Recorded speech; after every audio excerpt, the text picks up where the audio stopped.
What up, everybody? My name is Dana Harris with Young Gurus Math Tutoring, and I'm back again to drop some more math jewels. In this particular video, I'm going to be talking about simplifying an expression with exponents, and we're going to be using more than one rule. So in this case, we're going to show the product rule as well as the quotient rule. Let's get into the examples. So example 1, we actually have 2 to the 15th power divided by 2 to the 3rd power times 2 to the 5th power.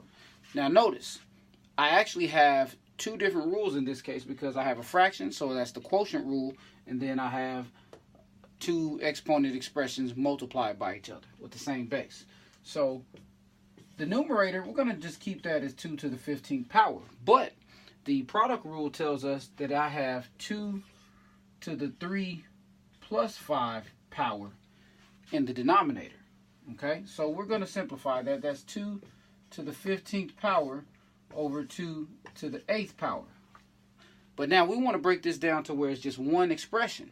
So now I can apply the quotient rule, which tells me that if I have 2 to the 15th power over 2 to the 8th power, that's simply 2 to the 15 minus 8 power. Okay, so I just subtract those exponents. Remember, you subtract the numerator exponent minus the denominator exponent. Okay, so this gives me 2 to the 7th power. It's down to just one base, one exponent. There's nothing else we can do to that. Now, we could figure out what 2 to the 7th power means or equals, but there's no need to do that in this particular example. So notice I use the bottom or denominator and I apply the product rule, and then once I got it to just a fraction, I apply the quotient rule as well. Okay?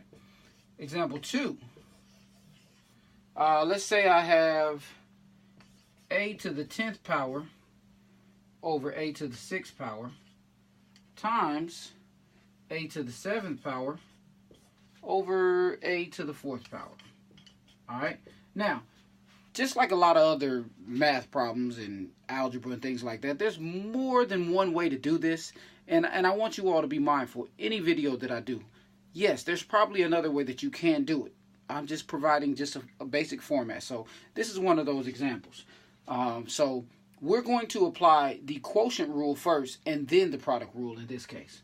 So we have a to the 10 minus 6 power from the first fraction, because quotient rule 10 minus 6, and then we're going to multiply that by a to the 7 minus 4 power. That comes from the 7 and the 4. So when I do that, that's going to give me a to the 4th power times a to the 3rd power. Okay, 7 minus 4 is treat. So then now I have a to the 4th power times a to the 3rd power, which is a to the 4 plus 3 power, and that gives me a to the 7th power as my final answer. Now, just a quick side note, as I was saying, you could do this more than one way. I want you to know somebody might visualize this and do the numerators first, okay? But just kind of as a sidebar, it's the same thing. A to the 10th times a to the 7th is a to the 17th power, okay? As a matter of fact, let's go ahead and put that on this video. Why not? So if I do the numerators first, then I have a to the 17th power over a to the 6 plus 4 is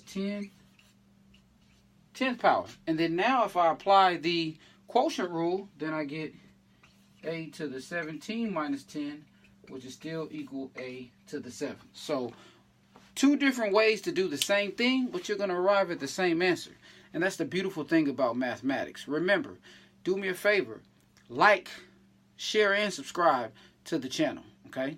If this video is giving you some value or somebody you know can use this video, please help them out.